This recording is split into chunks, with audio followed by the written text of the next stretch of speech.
వాళ్ళు అసలు ఏం అడగలేదు.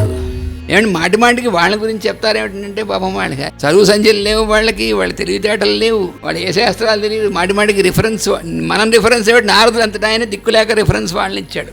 యథా వ్రజ గోపికానాం అన్నాడు. ఎగ్జాంపుల్ ఎవరంటే వ్రజంలో ఉన్నటువంటి గోపికలు, అది భక్తికి ఎగ్జాంపుల్ వాళ్ళని ఇచ్చాడు. అందరికీ ఉపదేశం చేసిన నారదుల వారు కదా, అందుకని తన పేరు పెట్టద్దు, యథా నారద అని అనలేదు ఆయన.